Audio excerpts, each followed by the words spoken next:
Irmãos, nós estamos na véspera de Natal. Eu quero dar continuidade aos nossos sermões em 1 Reis, mas essa noite eu gostaria de trazer um sermão que falasse um pouco sobre os acontecimentos que se celebram no Natal, né? Mas será só à noite. Então, hoje nós vamos falar sobre 1 Reis.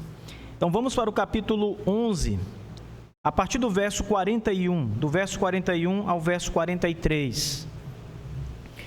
Já fazem alguns dias que nós pregamos o último sermão no livro de Reis, mas eu quero apenas lembrá-lo que os últimos 2 sermões aqui no livro de Reis foram sermões em que nós apresentamos a mudança que começou a acontecer no reinado de Salomão por causa da sua rebeldia contra Deus. Nós vimos que essas mudanças, elas começam a acontecer ainda cedo no reino de Salomão, porque as mudanças de Salomão em relação ao Senhor não foram mudanças que se deram apenas no final da sua vida. No final da sua vida, a apostasia de Salomão foi maior, mas ele já vinha dando sinais de desobediência a Deus em alguns pontos. Obrigado, meu irmão. Ele já vinha dando sinais de desobediência a Deus em alguns pontos importantes, e Deus já estava começando a levantar adversários para Salomão, para dificultar a vida de Salomão, dificultar o reinado de Salomão, dificultar a prosperidade do reino de Israel, que ainda nesta ocasião é um reino só, não há uma divisão no reino. Nós estamos falando aqui do reino unido. Mais tarde, no reinado pós-Salomão, o reino será dividido, reino do sul e reino do norte. Mas, por enquanto, ainda temos um reino só, sem nenhuma divisão. Então Deus começa a trazer dificuldades, e nós vimos que as coisas começam a ficar difíceis para Salomão. Apesar das dificuldades iniciais que Deus levanta contra Salomão, ele continua reinando, ele vai passando pelas dificuldades. Ele poderia passar por essas situações sem tantas dificuldades, mas ele, mesmo com as dificuldades, vai passando. Deus vai abençoando ainda assim Salomão, mas cada vez mais as coisas vão piorando. E então, já no final do reino de Salomão, quando ele adora ídolos, os ídolos que suas mulheres os levou a adorar, ele prepara locais de adoração para deuses estrangeiros. Ele próprio celebra esses deuses, ele começa a cultuar esses deuses, ele não deixa de adorar o Senhor, o Deus único e verdadeiro, mas ele reparte o seu coração com outros deuses. Ele passa a amar outros senhores, e ele adora Deus e adora os falsos deuses também. E nesse momento, as coisas começam a piorar ainda mais para Salomão. É o que nós vimos lá no capítulo 11. Deus vai levantando adversários, ele levanta vários adversários para Salomão, Razom, Jeroboão. Ele vai tornando as coisas difíceis. E o final do capítulo 11 também é o final do reinado de Salomão. É quando Salomão morre, e o texto então é um texto pequeno, e ele vai apenas apresentar aqui o final da vida de Salomão. Versos 41 ao 43, o texto diz assim: E o restante dos atos de Salomão, e tudo o que ele fez, e a sua sabedoria, não estão eles escritos no livro dos atos de Salomão? E o tempo que Salomão reinou em Jerusalém sobre todo Israel foi de 40 anos. E Salomão dormiu com seus pais, e foi sepultado na cidade de Davi, seu pai. E Roboão, seu filho, reinou em seu lugar. Aqui acaba a história de Salomão. Então, essa passagem, irmãos, ela traz alguns detalhes muito interessantes. Eu vou tratar de algum desses detalhes, mas especialmente eu quero tratar nessa manhã do verso 41. Mas antes de chegar no verso 41, nos detalhes do verso 41, deixe-me fazer um panorama geral do que nós aprendemos aqui nesses 3 versículos. Primeiro, nós aprendemos que os reis de Israel, assim Saul, Davi e agora Salomão, eles tinham todos os seus atos registrados. Como numa empresa, por exemplo, como numa casa real, aqui era uma casa real, os atos de um rei são todos anotados. Existe uma espécie de secretaria em que tudo que o rei faz todos os dias é copiado. Isso é interessante, não é? Não é o rei que copia, não é o rei que faz um diário para ele. Ele pode até ter um diário próprio. Mas existem funcionários da corte que são literalmente contratados ou responsáveis para cuidar dos registros do reino. Eu não sei se vocês têm conhecimento, mas, por exemplo, os presidentes da república de qualquer país, eles têm exatamente isso. Todos os discursos dele, ele pode fazer um discurso no meio da rua, por exemplo, tudo é copiado por um funcionário. Transliterado, anotado, dia, hora, o discurso ipsiliter e ainda o evento em si é descrito. Que hora começou, que hora terminou, quem foi, o que foi discutido, etc. É como se fosse uma ata que nós fazemos aqui na igreja, só que muito mais detalhada. Todas as vezes que um presidente vai no Congresso, tudo que ele diz é anotado, é copiado. E aqui em dobro, porque fica copiado pelos congressistas, por uma equipe como essa que há no Congresso, e fica copiado pela equipe presidencial. Então há os registros de tudo. Todos os discursos você pode ter acesso de um presidente da República.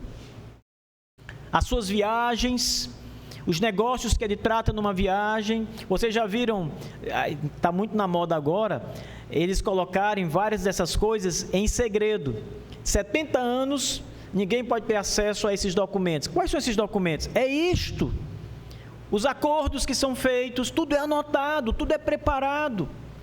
Tudo é dito, cada palavra é colocada ali. Isso é uma lei. Então, a primeira coisa que nós aprendemos aqui é que todos os atos do rei Salomão, como dos outros reis do passado, mas especialmente de Salomão aqui, tudo que ele fez, veja o que o texto diz, a sua sabedoria, todas as coisas que ele disse, estão escritas nos livros dos Atos de Salomão. Então havia esses registros, esses livros de Salomão, dos Atos de Davi, etc., dos reis que vieram depois. Esses registros estavam todos ali na antiguidade. Esse é o primeiro ponto interessante, irmãos, que essa passagem nos mostra. Nada que Salomão fez passou despercebido. Todos os atos foram registrados. Inclusive, para vocês terem uma ideia da importância disso, o autor canônico, aquele que escreveu as histórias que estão na Bíblia, o livro de Reis, 1 Reis, 2 Reis, o livro de Crônicas, que também vai contar a história dessa mesma história aqui com detalhes extras, algumas coisas que estão aqui não vão estar lá, algumas coisas que estão lá não vão estar aqui, mas em suma é a história dos reis também. Esses autores, aqueles que escreveram esses livros, para fazer a escrita desses livros, eles consultaram estes registros antigos. Eles pesquisaram a vida dos reis para copiar. Veja, quantos reis são mencionados no livro de Reis? Reis de Israel e de Judá. Você vai ver que são vários. Vários reis são registrados aqui. Vocês acham que um homem sozinho começou a viver o período de todos esses reis e foi copiando? Não. Ele consultou registros já escritos para fazer os livros. Não era de memória. Não eram coisas que ele viu acontecer, eram coisas que foram registradas. E esses registros, vocês vão ver logo mais, eles não estavam só em um livro. Haviam mais de um livro e mais de um tipo de registro. Por exemplo, havia o registro das profecias. Nós não temos aqui o livro de Isaías, não é a profecia de Isaías. Havia um registro das profecias sobre Israel e Judá. Tudo que foi profetizado por Deus, por todos os profetas, até os profetas que não estão na Bíblia. Havia esses registros e eles consultavam. Daniel, por exemplo, vai dizer que estava estudando o livro do profeta Jeremias quando entendeu uma mensagem que Deus havia passado a ele. Então, ele estudando o profeta, ele entendeu que Deus estava lhe ensinando pela profecia que ele recebeu. Então, eles tinham acesso a esses registros dos profetas. E os profetas, muitas vezes, a maioria das vezes, falavam diretamente com o rei ou era uma mensagem para o reino. Então, tudo era registrado. Havia um registro muito bem feito, muito bem guardado, conduzido aqui. A segunda coisa interessante nessa passagem, depois eu vou voltar a falar do verso 41 com mais detalhes. Mas a segunda coisa interessante, irmãos, é o tempo do reinado de Salomão. Nós temos aqui a descrição de que Salomão reinou sobre Israel 40 anos. Irmãos, 40 anos equivale a um presidente passar 10 mandatos numa nação. 40 anos foi o tempo em que Salomão foi rei e esteve liderando Israel, conduzindo Israel, governando o povo, trazendo ali o avanço que houve sobre Israel. Nesses 40 anos que nós, de maneira rápida, começamos a ler aqui no livro de Reis, a partir do primeiro capítulo até aqui, até o capítulo 10, até o capítulo 11, esses 40 anos de reinado, eles tiveram momentos de altos e baixos, mais momentos altos do que baixos, mas eles são como uma onda do mar, que ora está lá em cima, ora ela quebra e está lá embaixo. O reinado de Salomão foi muito próspero, Deus abençoou muito Salomão, ele fez com que o reino se expandisse, ele deu a Salomão uma grande quantidade de terras que Israel conseguiu conquistar.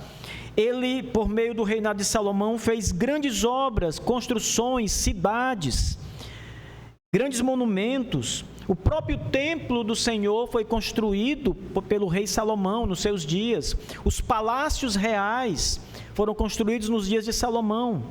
Muitas obras que faziam parte, prédios que faziam parte do governo. Então, por exemplo, hoje nós temos no governo civil, prédios que são prédios do governo. Secretaria de Administração, o Exército, várias construções na cidade que são prédios do governo, onde o governo administra. Nos dias de Salomão, ele construiu vários desses prédios de administração para administrar Israel. Houve também um grande avanço comercial. Os dias de Salomão foram marcados por um sucesso de Israel em fazer comércio com outras nações e lucrar com esse comércio. Eram bons negócios. Salomão era um homem sábio, ele sabia fazer negócios, sabia fazer prosperar, sabia fazer crescer. E ele conseguiu trazer ouro para Israel, ele conseguiu trazer muita madeira nobre para Israel, ele conseguiu adquirir muitos equipamentos para Israel, carruagens, ele fundiu escudos e outros utensílios. Então ele equipou o reino realmente cresceu. Uma coisa é o reino de Israel nos dias de Davi, e outra coisa é nos dias de Salomão. Nos dias de Davi, o reino é marcado pela fidelidade de Davi a Deus, mas não havia grandes estruturas. Não era um reino grande, era um reino pequeno, era um reino minúsculo, na verdade. não tinha expressão poderosa, exércitos poderosos, não tinha nada disso. Foi a fidelidade de Davi que marcou o reinado de Davi. Mas Salomão, irmãos, o que marca o reinado de Salomão é o desenvolvimento. O reino cresce, se expande, fica enorme. As fronteiras, nunca Israel teve tanta terra em toda a história como nos dias de Salomão. Depois o reino diminuiu. Veja, ele era menor nos dias de Davi, nos dias de Salomão ele amplia os limites, ele vai conquistando terras, depois ele vai diminuindo de novo. Nunca o reino de Israel foi tão próspero economicamente, financeiramente, como nos dias de Salomão. Mais uma vez, ele era pobre, ficou rico o reino, depois foi perdendo força financeira. Então, de fato, o reinado de Salomão nesses 40 anos foi muito abençoado. Um outro detalhe importante é a vida longa que Deus deu a Salomão durante todo esse tempo. Não é comum, esse não é o único caso, é claro, mas não é comum um rei reinar tanto tempo, 40 anos. Geralmente você vai encontrar reinados de 20, 25 anos, mas 40 anos ou mais de 40 anos não é muito comum. Então não é as pessoas no nosso país aqui, aliás, no nosso tempo, todo mundo estava super admirado da quantidade de tempo que a rainha Elizabeth estava no poder. A mulher não morria. Ela não morria, simplesmente o filho dela já estava quase mais velho que ela, o Charles, que é o rei agora. Ele já estava aí 70 anos e a mãe reinando viva, a rainha. Então não era comum, ela é a rainha da Inglaterra, não lembro se é a rainha que teve o reinado mais longo da história da Inglaterra ou se é a segunda. Mas o reinado dela foi muito grande também. Então Deus também abençoou Salomão, não apenas com conquistas, não apenas com desenvolvimento, mas com vida longa no reino. Ele foi um rei duradouro em Israel. A terceira coisa que nós aprendemos aqui no verso 43 é que Salomão, sendo um rei bom ou sendo um rei mau, você vai olhar para os feitos de Salomão e interpretar. Indubitavelmente você vai ter que dizer que teve coisas boas e coisas ruins, porque teve as duas mesmo.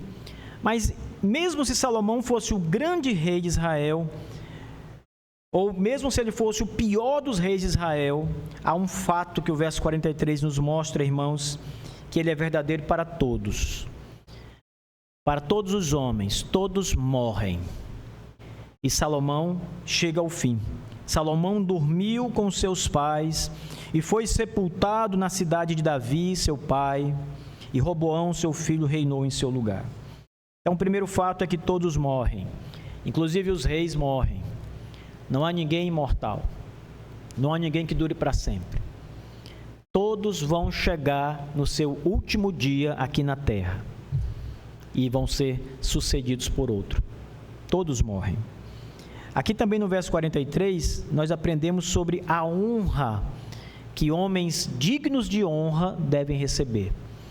O texto diz que ele dormiu com seus pais. Essa expressão dormiu com seus pais, geralmente, não é sempre, mas geralmente ela é usada para um contexto de aprovação.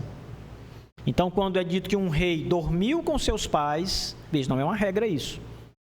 Mas quando é dito assim, geralmente, o autor de Reis está aprovando diante de Deus, ele está considerando que Deus aprovou aquele homem e agora ele dorme com os pais, ele descansa com os pais.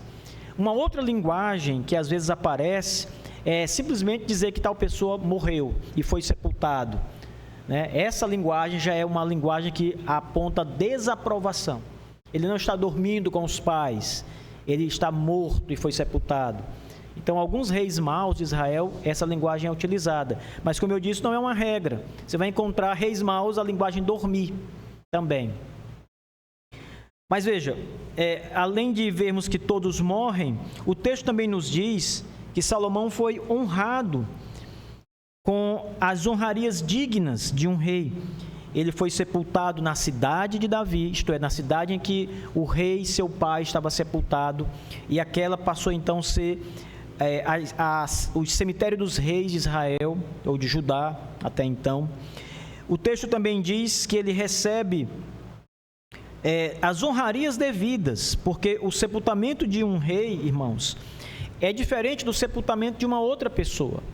Eu me refiro aqui à questão litúrgica do sepultamento mesmo. Existe uma diferenciação pela figura que está sendo ali velado e vai ser sepultado. É o rei, não é um cidadão qualquer. E o rei é visto aqui, e isso é a maneira correta de ver, como um homem que foi separado por Deus e recebeu do Senhor aquela missão especial de cuidar daquele reino, daquele povo, por uma quantidade de anos X. Varia muito. E o povo reconhece isso e honra aquele rei com uma honraria diferenciada também. Então, são lições, irmãos, importantes. Honrar a quem tem honra, e é isso que Jesus Cristo vai nos ensinar no Novo Testamento. Por exemplo, ele diz: dai a César o que é de César, dai a Deus o que é de Deus. Paulo escreve e diz: devemos honrar as autoridades constituídas por Deus. Então, há um lugar de honra humana, real, correta, a quem exerce um nível de autoridade, um cargo de autoridade. Sejamos nós favoráveis a ele ou não, o cargo em si, ocupado, deve nos dizer que Deus o colocou em tal cargo, e o cargo em si requer uma honra específica, conforme o cargo ocupado. Então, Salomão foi honrado aqui, conforme o verso 43 apresenta. E, finalmente, a sucessão. O texto diz que Roboão, seu filho, reinou em seu lugar. Então, de maneira adequada, o reino é passado do pai para o filho. Isso aqui parece ser algo óbvio, né? Se espera que um reino passe do pai para o filho. É assim a monarquia.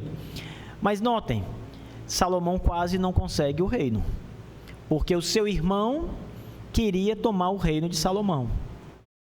E se você estudar a história de todos os reis, você vai ver que a história de todos os reis é marcada por conflitos dessa natureza, disputa pelo reino. Os reinos modernos também são marcados assim.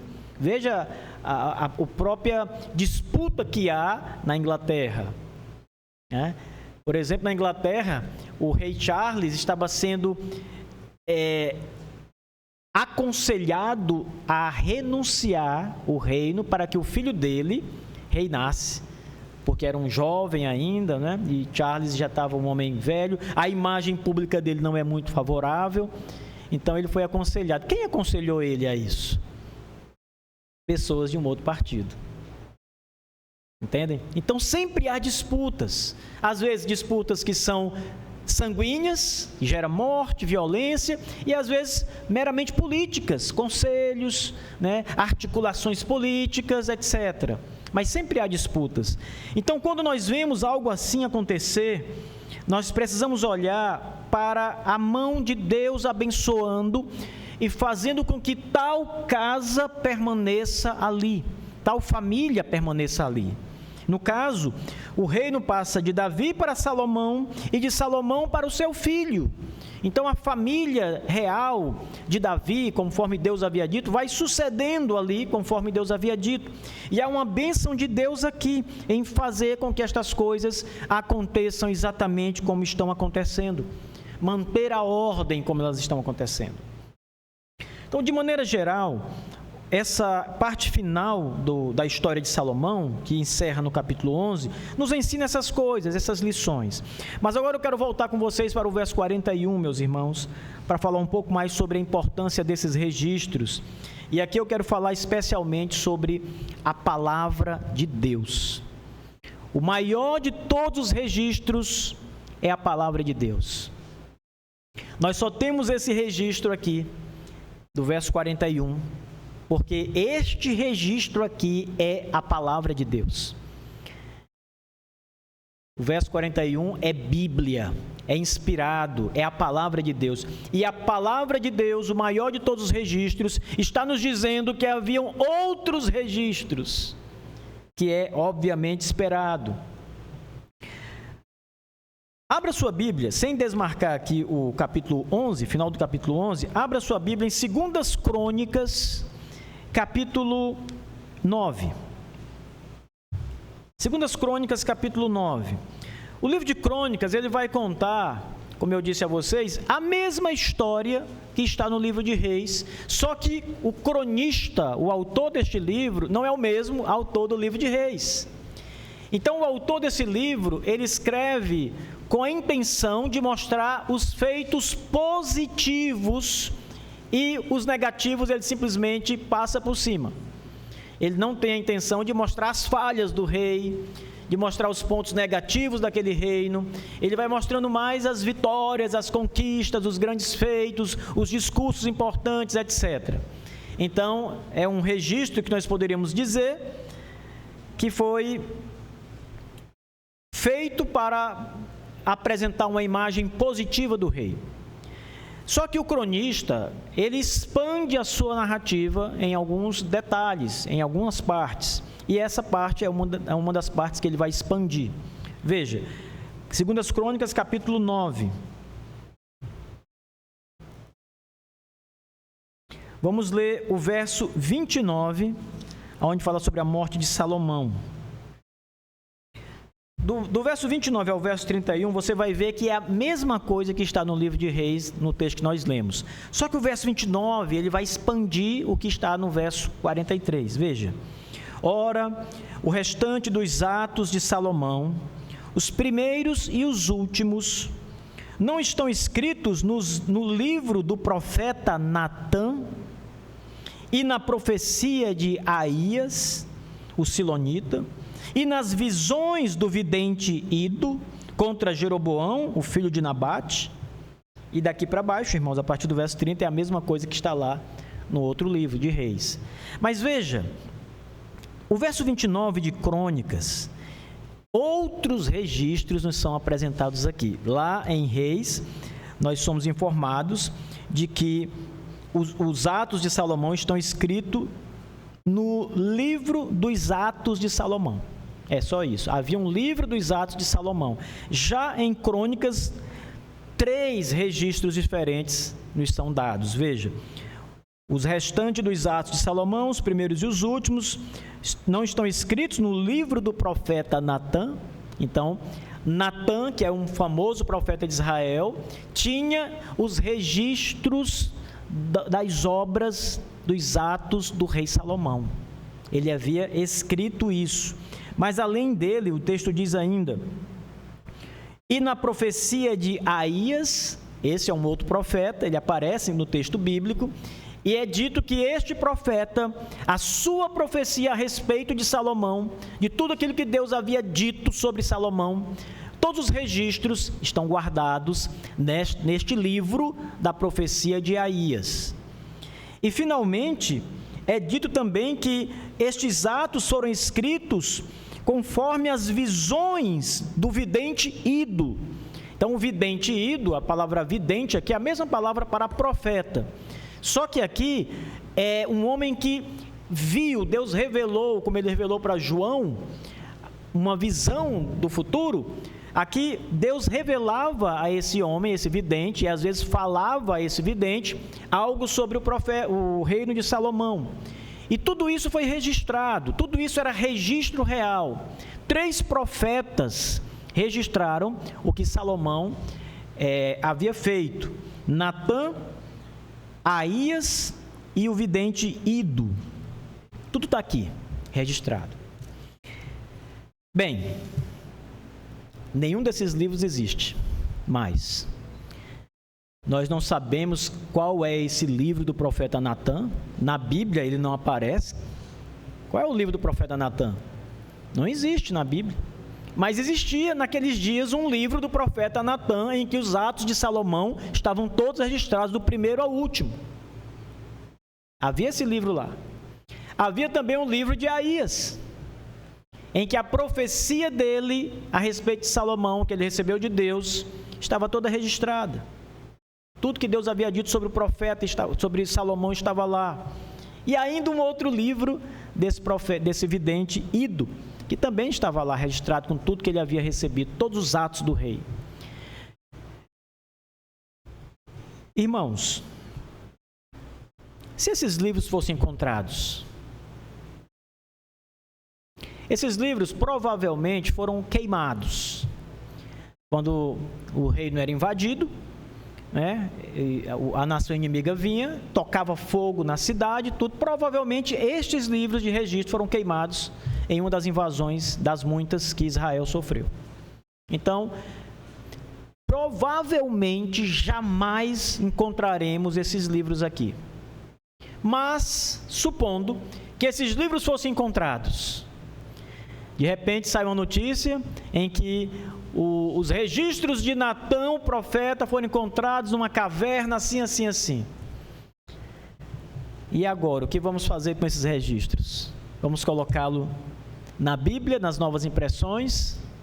Se os registros do vidente Ido fossem encontrados, 10 páginas ali de escritos, se os registros desse outro profeta, Aías, fossem encontrados, o que faríamos com eles? São eles palavra de Deus? São mencionados aqui na Escritura. A Bíblia fala deles, não é?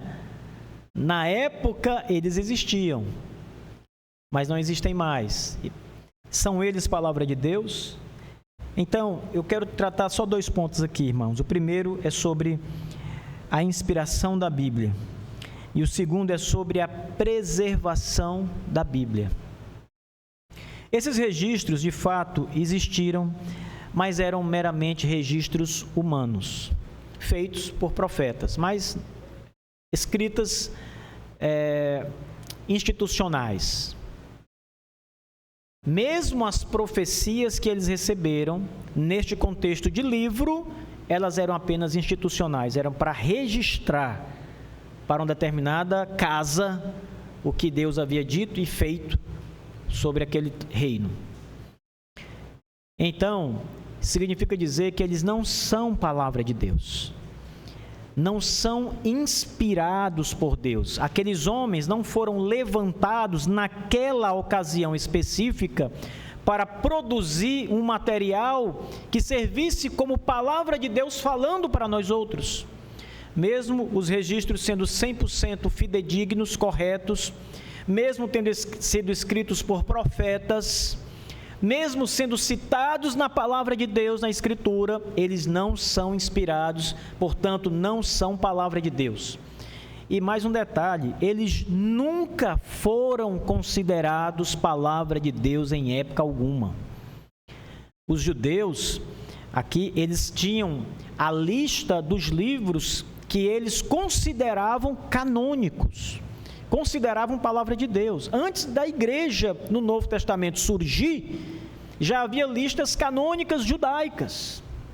Essas listas canônicas, irmãos, praticamente são todas iguais em milênios. E elas são exatamente os 39 livros do Antigo Testamento que nós temos hoje, sem nenhum a mais, sem nenhum a menos. Nunca são citados tais livros em lista nenhuma do povo de Deus, na época do Antigo Testamento, como sendo livros que Deus deu ao seu povo para a edificação e para a direção deles. Então nós precisamos, de maneira muito importante, saber separar o que é palavra de Deus e o que é um registro meramente institucional ou histórico. A Bíblia vai citar no Novo Testamento o livro de Enoque. O livro de Enoque existiu de verdade. Enoque foi um personagem bíblico que existiu de verdade, mas ele não escreveu nenhum livro. Mas havia um livro com o nome dele. E esse livro era conhecido do povo judeu naqueles dias. E era um livro famoso, um livro que muita gente lia, mas não como palavra de Deus. E o livro era tão conhecido ao ponto de um escritor bíblico fazer menção a ele, como foi escrito por Enoque, tal, ele vai dando algumas referências a esse livro. Mas veja, esse livro nunca entrou em nenhuma lista canônica de palavra de Deus, de um livro inspirado. Ele é só citado como uma literatura que existia naqueles dias. Além disso, a Bíblia também vai citar poetas e filósofos pagãos. Por exemplo, Paulo, quando está no Areópago, ele faz uma citação, ele diz algumas palavras de poetas pagãos que nada tinham a ver com a fé cristã, e de filósofos pagãos epicureus, que também nada tinham a ver com a fé cristã. Mas Paulo cita suas palavras. Nem por isso os livros deles devem ser consultados por nós como palavra de Deus, como sendo instrução para a nossa edificação. Não são. A inspiração, irmãos, são aqueles livros que nós temos aqui na Escritura Sagrada, os 66 livros. Estes livros foram soprados por Deus com o objetivo de revelar sua palavra, sua vontade ao seu povo, com o objetivo de nos dar a conhecer sobre Ele mesmo e sobre nós mesmos, pelo Senhor. Estes livros são inspirados, os outros não. Vocês sabem, irmãos, Paulo, o apóstolo, ele escreveu uma carta para Coríntios que não está no Novo Testamento, mas ele cita a carta no Novo Testamento. Ele diz, na primeira carta, conforme a carta anterior que eu vos escrevi, ele vai falando sobre uma carta que ele havia mandado. Cadê essa carta? Ela não está na Bíblia, não faz parte da Bíblia, mas Paulo disse que escreveu uma outra carta, mas ela não era inspirada. Se alguém perguntar a você assim, como você tem tanta certeza de que essa carta não era inspirada? Como você pode provar que essa terceira carta que Paulo escreve, ou a primeira que ele escreveu e não foi registrada na Bíblia, como você pode ter tanta certeza que ela não é inspirada? Como você pode ter tanta certeza que o livro de Enoque não deveria estar na Bíblia, não é um livro inspirado? Que estes livros em Reis citados não são inspirados? Como você prova que não são inspirados? O que você responderia? A resposta é simples, irmãos. Se fossem inspirados, estariam na Bíblia. Estariam aqui. O povo de Deus os havia mencionado como palavra de Deus. Eles surgiriam nas listas canônicas. Nunca surgiram, não estão na Bíblia, não são palavra de Deus. Essa é a resposta mais simples. Mas existe uma outra resposta, que é ainda melhor, e prova a primeira resposta. E a resposta é: Deus não os preservou. A doutrina da palavra de Deus, ela ensina que Deus inspirou a Bíblia, isto é, todo o conteúdo que nós temos aqui veio do alto. Apesar de um autor humano ter sido usado por Deus para escrever, Deus, o próprio Deus, era quem movia esses homens na escrita da palavra. Eles não escreviam de si mesmos. Eles não escreviam aquilo que estava no coração deles. Eles eram movidos por Deus para escrever a palavra de Deus. E a segunda é que Deus preservou os seus escritos. Deus preservou a sua palavra. Irmãos, essa doutrina da preservação é uma das doutrinas mais importantes sobre a Bíblia e uma das menos faladas. Nós falamos muito de inspiração, não é? A Bíblia é inspirada, ótimo. Mas ela foi preservada, ela chegou até nós, porque Deus preservou sua palavra. Muitos livros foram queimados, a Bíblia permaneceu. Quantas vezes a Bíblia foi atacada, quantas vezes a Bíblia foi de maneira tendenciosa, homens tentaram destruí-la, aniquilá-la. Quantas vezes a Igreja Católica tentou tomar a Bíblia do povo, prendê-la do povo, e nada disso funcionou. Deus preservou sua palavra, ela nunca foi destruída, nunca foi apagada, nunca foi reescrita, ela permanece a Bíblia Sagrada, porque Deus preservou a sua palavra. Deus tem cuidado com a sua palavra. Esses livros que são citados em Reis, o livro de Natã, os Atos de Salomão, o livro do profeta Aías, do vidente Ido, nenhum deles é inspirado, por isso nenhum deles foi preservado. Todos desapareceram. A carta de Paulo não foi preservada, não era inspirada, não foi guardada. O Espírito de Deus não deu à igreja esse material.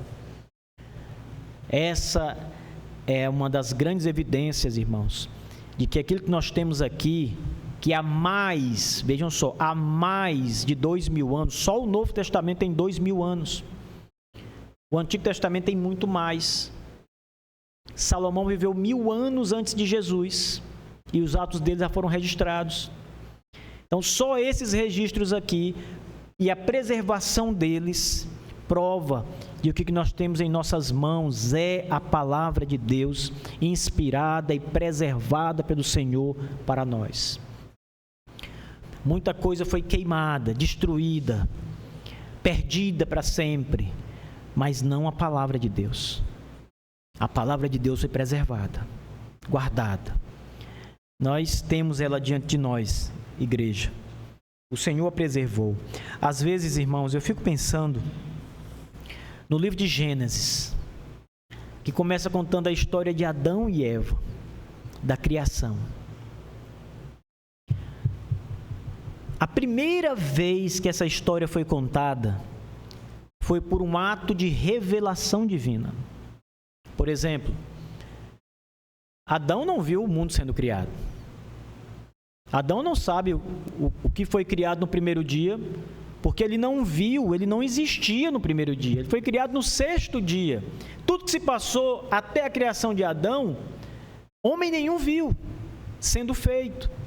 Então, para Moisés escrever, dizendo no primeiro dia foi feito isso, no segundo dia isso, foi preciso uma revelação, Deus dizer como foi. Depois que Adão foi criado, ele passou a ver, e a sua geração posterior, tudo que se passava, não é? Eles passaram a ser testemunhas. E veja, desde aquele tempo, nós temos a história de Adão, nós temos a história de seus filhos, do primeiro assassinato. Moisés viu isso?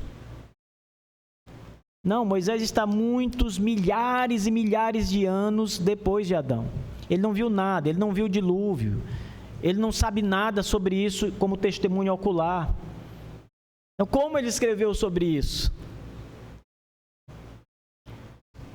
Ele tinha registros destes acontecimentos que foram feitos no passado e foram preservados por Deus.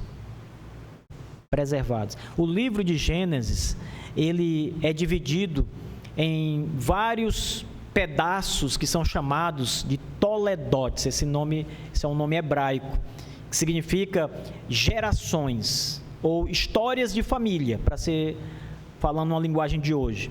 Então, você vai pegar, por exemplo, uma parte do texto que diz assim: esta é a história de Adão. Então, ali no hebraico há um nome que significa literalmente que a história daquela família vai ser contada. Então, começa a contar a história de Adão, de Eva, dos seus filhos, tarará. Isso significa que aquela história, ela foi registrada por alguém algum dia. Ela existiu de forma oral, ou seja, as pessoas guardavam as histórias e depois contavam as histórias para o seu filho.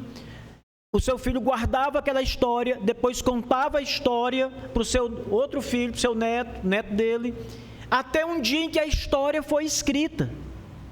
E aquele registro foi preservado por Deus. Não era ainda a palavra de Deus, mas o registro histórico foi preservado.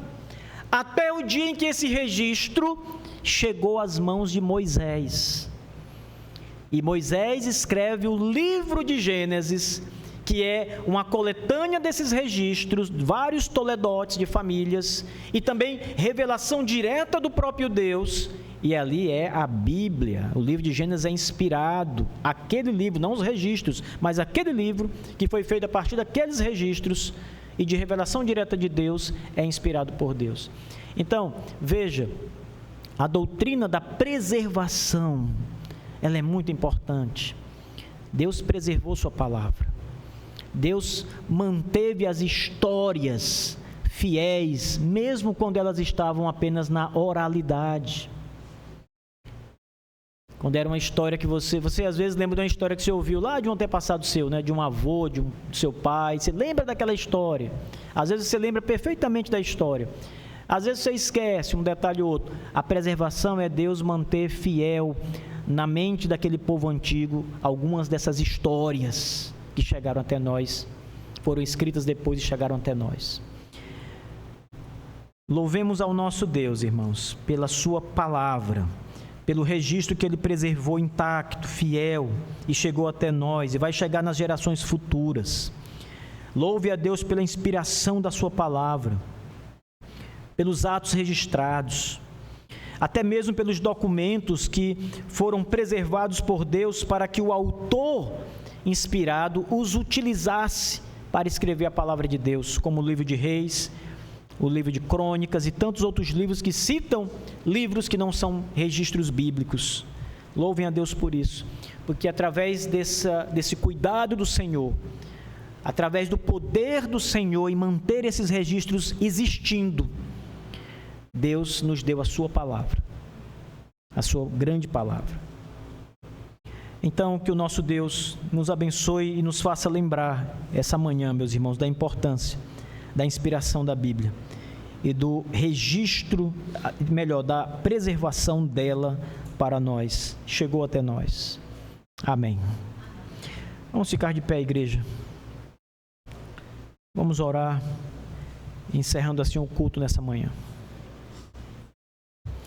Senhor, muito obrigado, Pai bendito, pela Tua palavra, pela inspiração, pela preservação, pelo cuidado do Senhor em nos dar a Sua palavra, em fazer com que ela chegasse até nós, em fazer com que ela fosse livre da destruição. Obrigado, Senhor. Por causa disso, nós temos o nosso coração consolado, nós somos edificados, abençoados, porque a Tua palavra foi guardada, foi preservada e chegou para nos abençoar e nos edificar. Por causa disso, nós temos o conhecimento de Cristo, a obra do Senhor Jesus no Calvário, naquela cruz, morrendo em nosso lugar. Se tudo isso tivesse se perdido, Senhor, nós não saberíamos nada ou praticamente nada sobre essas grandes coisas que o Senhor fez por nós. Mas a preservação da Tua palavra é uma bênção, é uma graça que nos foi dada, de manter a Tua história, a Tua revelação verdadeira, preservada, cuidada, livre do fogo, livre da água, livre das intempéries, e chegasse até aqui, Senhor Deus, para o louvor e a glória do Teu nome. Nós somos felizes, Senhor Deus, porque temos a Bíblia. Somos felizes porque temos este registro das coisas verdadeiras, do alto que o Senhor nos deu. Obrigado, Senhor. Obrigado pelo Espírito Santo que tem cuidado tanto da Tua Escritura Sagrada, que tem preservado a verdade intacta do erro pelos séculos dos séculos. Obrigado, Senhor. Nos faz, Senhor Deus, amar a Tua lei, porque o Senhor ama a Sua própria palavra e cuida dela. Que nós também, Senhor Deus, venhamos a amar a lei do Senhor. Ela é importante, é maravilhosa, é graciosa, é bendita para nós, Senhor. Nos faz amá-la. O Senhor a preservou tão bem, o Senhor a livrou de tantos perigos para que ela chegasse até nós, porque ela é preciosa.